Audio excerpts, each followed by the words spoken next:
Erlinda, napalingon ako kay Tintay na humahangos palapit sa akin. Bakit nagmamadali ka? Ngumiti naman siya ng pagkalaki-laki sakin at hinila ako paupo. Erlinda, ano kasi? Kumunat lang ang noo ko nang mapansing hindi siya mapakali. Tintay, sabihin muna, marami pa akong gagawin. Kailangan ko pang tapusin yung paghahanda ko para sa isang taong kaarawan ng kambal ko na sina Zion at si Zian Escudero Tomasio. Isang taon na rin ang lumipas ng mga anak ako, at sobrang healthy na ng dalawang anak ko at ngayon, dumating na ang kaarawan nila kaya pinaghahandaan ko ito. At ako naman, magdadalawang taon nang nakakulong dito, halos nasasanay na rin ako sa mga gawain dito sa loob ng kulungan. Marami na rin akong naging kaibigan at yung dating umapi sakin na kasamahan ni Olga ay naging kaibigan ko na rin. Wala na rin si Olga magmula nung ikinulong niya ako sa lumang bodega, hindi ko nga lang alam kung nasaan na siya ngayon. Si Mayora naman, nakalaya na nung nakaraang buwan pa. Sa tagal niya rito, nabigyan muli siya ng parol at doon rin nalaman na wala talaga siyang kasalanan. Ako kaya, kailan mapapatunayan na wala akong sala na wala talaga akong kinalaman sa mga inaakusa nila laban sa akin? Kahit ganun pa man, hindi ako nawawala ng pag-asa na dadating din ang araw na makakalaya na rin ako, at makakasama ko na rin ang mga anak ko ng malaya. Nung gumaling ang mga anak ko, may nagpuntang attorney sa akin para kunin ang custody ng mga anak ko at alam kong si mama ang may pakana. Mabuti na lang nandun din si Attorney Atienza para ipaglaban ang karapatan ko sa bata. Mabuti na lang sakin pumanig ang batas, kaya sila kuya ang nag-aalaga sa mga anak ko. Hoy so, nakatulog ka dyan, hinampas ako ni Tintay sa ilong. Ano nga ba ulit yung sinasabi mo? Tanong ko sa kanya, ngumuso naman siya at tinabihan ako sa upuan. Kasama tayo sa mapaparolan ngayong taon, may pag-asa na lumaya tayo. Masayang balita ni Tintay sakin. Nanlaki naman ang mata ko at tumitig sa kanya ng matagal. Tumango-tango naman siya at masayang nagsisisigaw sa loob ng visiting area. Talaga, oo, bukas na bukas pupunta si Mayor dito para announce kung anong pwede nating gawin. Napayakap naman ako sa kanya at napaluha, dahil sa wakas makakalaya rin ako. Tama lang na hindi ako bumitaw sa pag-asa dahil alam kong mabait pa rin sakin ang Diyos.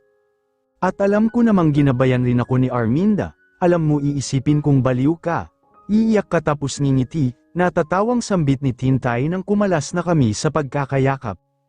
Masaya lang ako, sobrang saya na sa wakas may pag-asa akong lumaya, nakangiting sambit ko sa kanya.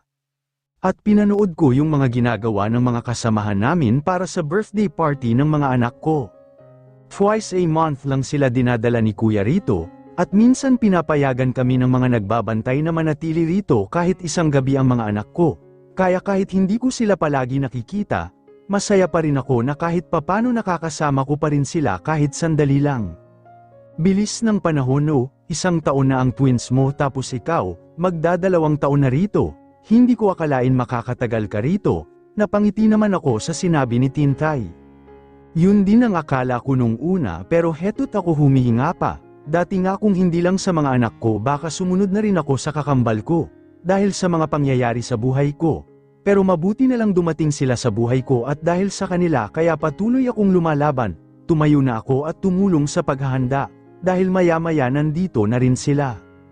Anong plano mo kapag nakalabas ka na rito? Napatigil ako sa tanong ni Tintay at nawala ang ngiti sa labi ko. Ano nga ba ang gagawin ko? Harapin ang lahat? Magpakita kay Boris o aalamin ang lahat? Hindi ko alam, wala pa akong plano basta ang nag-iisa ko lang plano makasama ang mga anak ko. Ewan, hindi ko alam natatakot ako baka paglabas ko, mas maraming pagsubok ang naghihintay sakin. Tiningnan niya ako na parang napaisip sa sinabi ko. Natahimik kami bigla habang pinagpapatuloy ang ginagawa namin, nakalipas ang ilang oras. Natapos na rin namin ang mga decoration para sa magaganap na party ng mga anak ko. Erlinda, napatingin ako sa tumawag sakin at napangiti ako. Jimmy, buti nakarating ka, bati ko sa kanya at pinapaupo ko siya kaagad. Gusto mo ba ng maiinom? Sinenyasan niya ako na okay lang siya. Kamusta ka na? Malaki na ang pinagbago mo. Siguro nga dahil na rin sa mga anak ko. Tumango naman siya sakin at ngumiti. Hindi na pulis dito si Jimmy dahil hindi naman talaga siya pulis, isa siyang detective at iniimbestigahan niya ang kaso ko. Malaki rin ang naitulong niya pero hanggang ngayon wala pa ring lead sa kaso ko. Napuntahan ko yung tinuro mong lumang gusali kung saan kayo dinala ng mga kumidnap sa inyo ng kakambal mo. Pero wala akong nakita ni isang ebidensya doon, bagsak balikat ako at napayuko na lang, akala ko may mahahanap na siyang ebidensya doon dahil alam kong konektado yung kaso ni Arminda sa kaso ko. Alam ko kung sino ang nasa likod ng pagkidnap sa amin noon, siya rin ang may dahilan kung bakit ako nakakulong ngayon. Huwag kang mag-alala. Lilibutan ko ang buong lugar baka may naiwan pang mga ebidensya doon, pilit nang umiti lang ako kay Jimmy masyado nang marami siyang naitulong sakin. Ayokong pati siya madamay. Kasama mo kami sa laban mo Erlinda, seryosong sambit ni Jimmy. Magsasalita pa lang sana ako nang marinig ko ang mga kasamahan ko na nagsalita. Oo nga Erlinda, kasama mo kami sa laban mo, mahuhuli rin ang mga tunay na may sala. Ipagdadasal namin na babaan na ang sintensya mo at makalaya ka na rito. Erlinda, laban mo laban din naming lahat, naniniwala kaming wala kang kasalanan. Nagtitiwala at naniniwala kaming lahat sa iyo, Erlinda. Napatingin ako sa mga kasamahan namin, nakangiti silang tumango sa akin. Tumingin naman ako kay Tintay na sumenyas ng fight at ngumiti. Kaya maluluha akong ngumiti sa kanila, maraming salamat sa inyo. Marami pa ring naniniwala sa akin at nagtitiwala kaya hindi ko yun bibiguin. Papatunayan ko sa lahat na wala talaga akong kasalanan.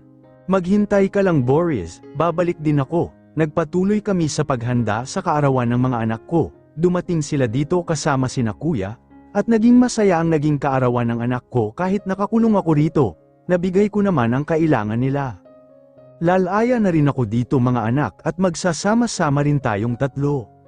Babalik na tayo ng Pinas, Georgia. What? Maganda na ang buhay natin dito, Boris. Babalik tayo dahil yun ang gusto ko. Kung ayaw mo, maaari ka namang hindi sumama sa amin ng anak ko. Matagal-tagal na akong nalagi rito sa Amerika.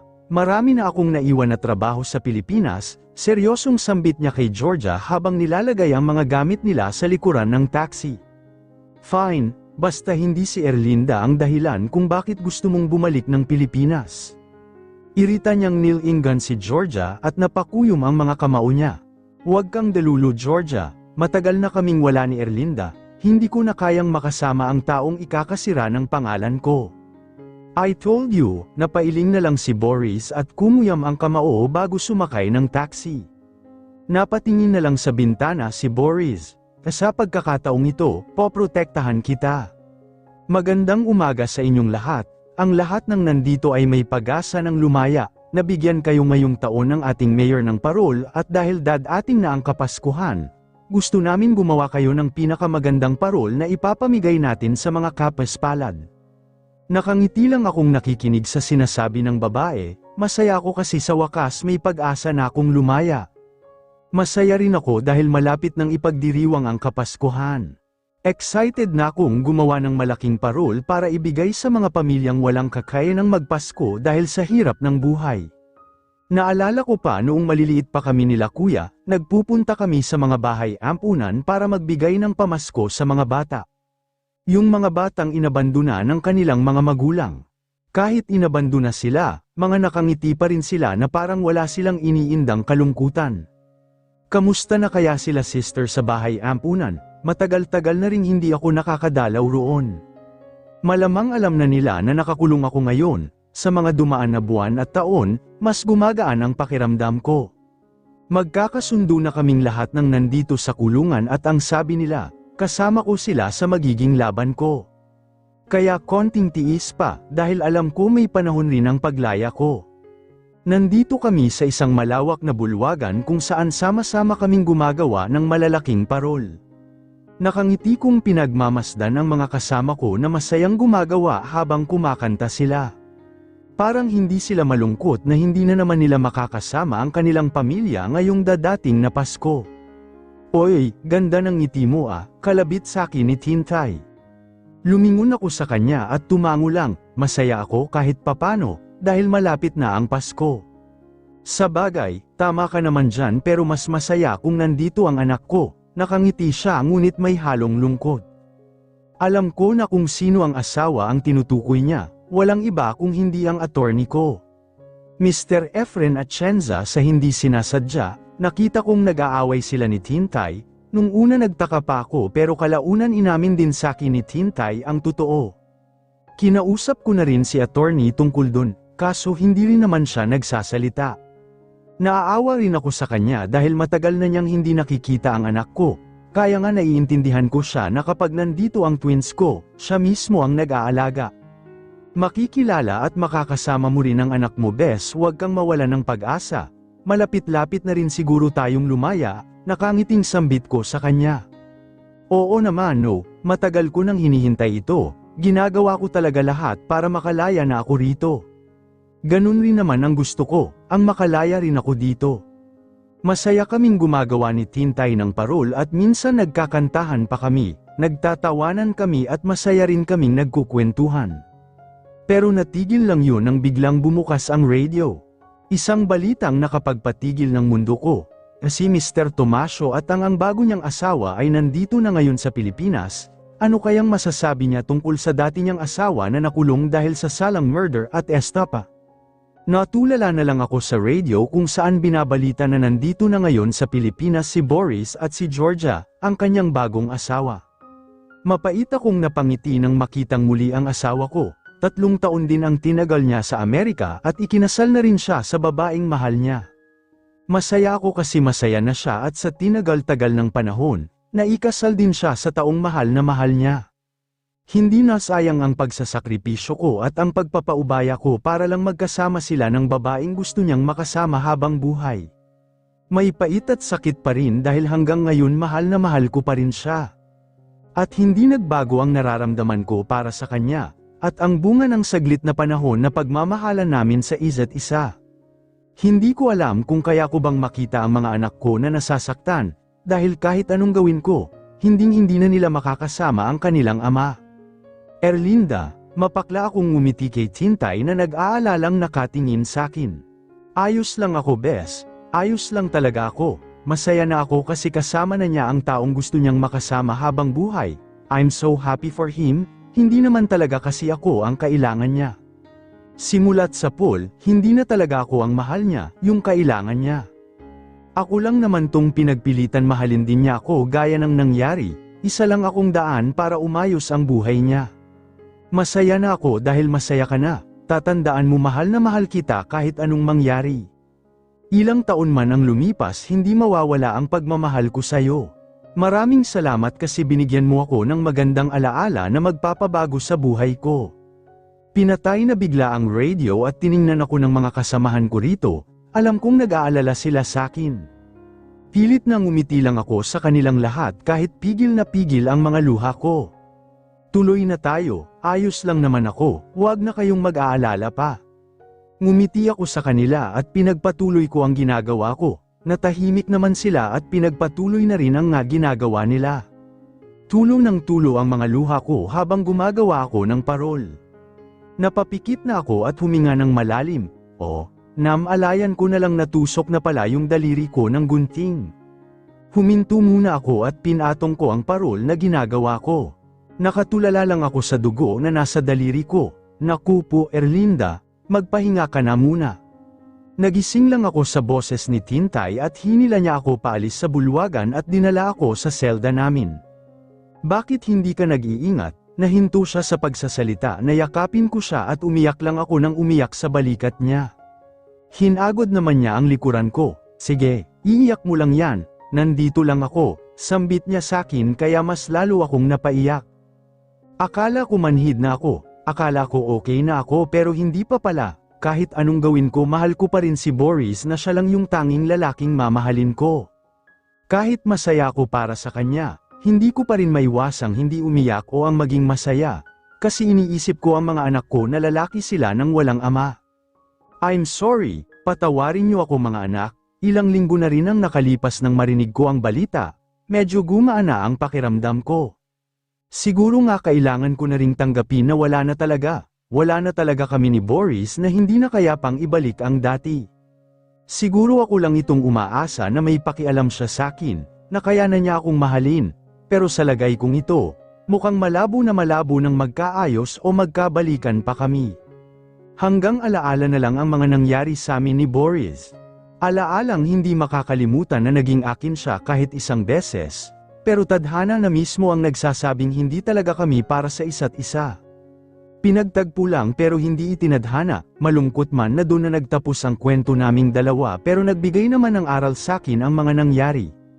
Na kahit anong mangyari huwag susuko at lumaban sa tama.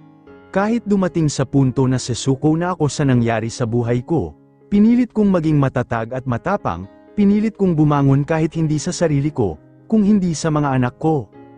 Nung dumating sila sa buhay ko, akala ko katapusan ko na.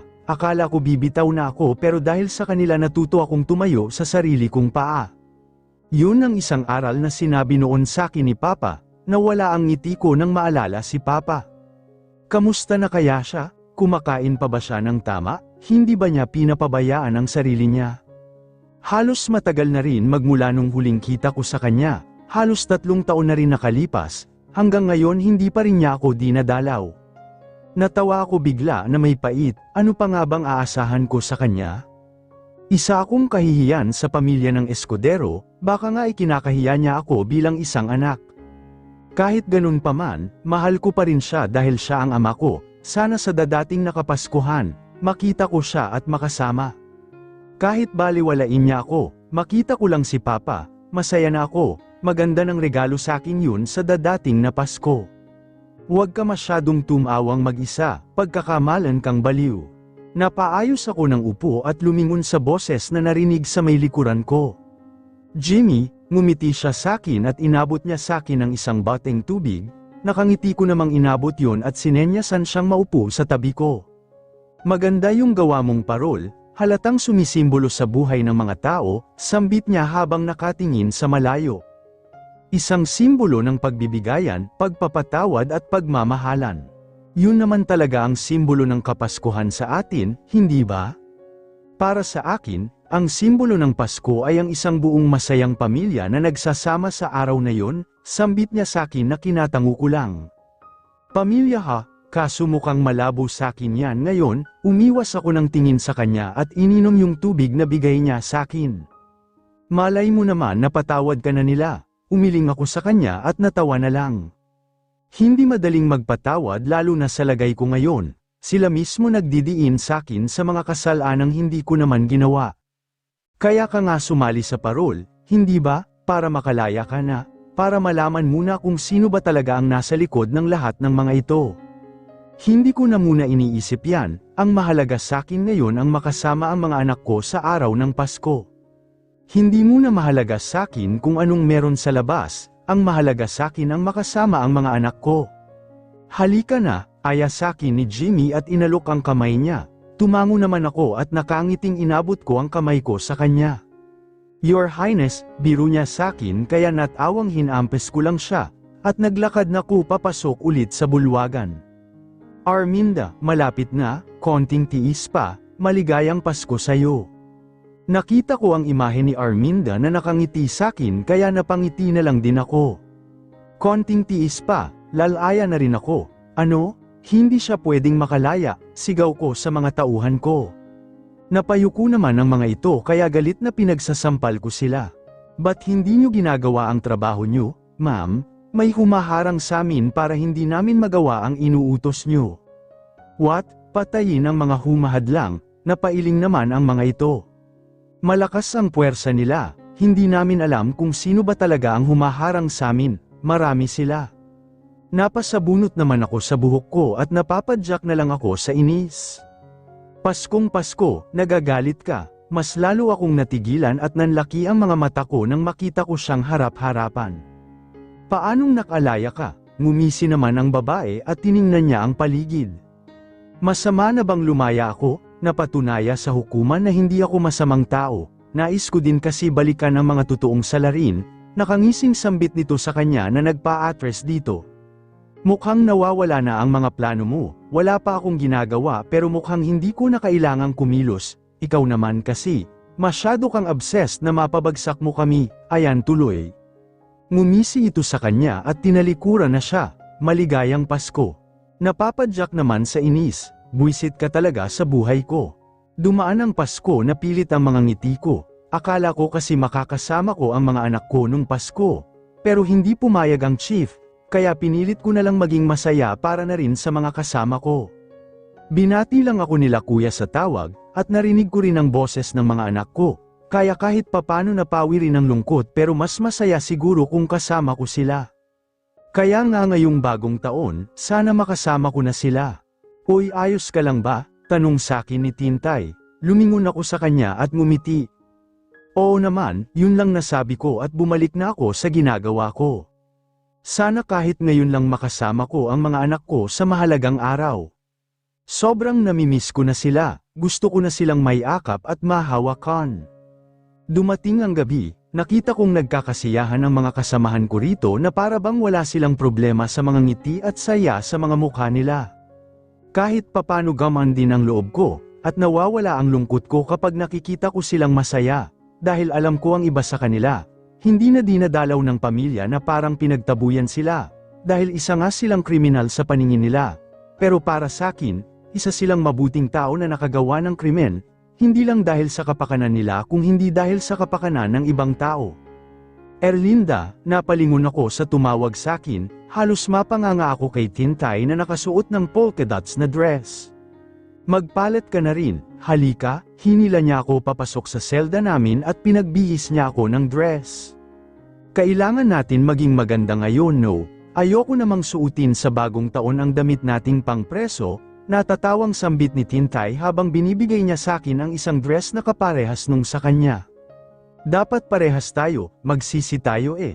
Natawa na lang ako sa kanya at napailing kaya sinuot ko na lang din ang dress na binigay niya sa akin. At inayusan niya ako ng kaunti. Oh my God, bagay sa'yo yung dress, ang ganda mo. Tuwang-tuwa na saad ni Tintay sa akin, nahihiyang ngumiti naman ako sa kanya. Ikaw din naman, bagay sa'yo. Ngumuso naman siya sa akin. Parang hindi ka nanganak, ang ganda mo pa rin. It's been a while na nagsuot ako ng ganito. Nasanay na kasi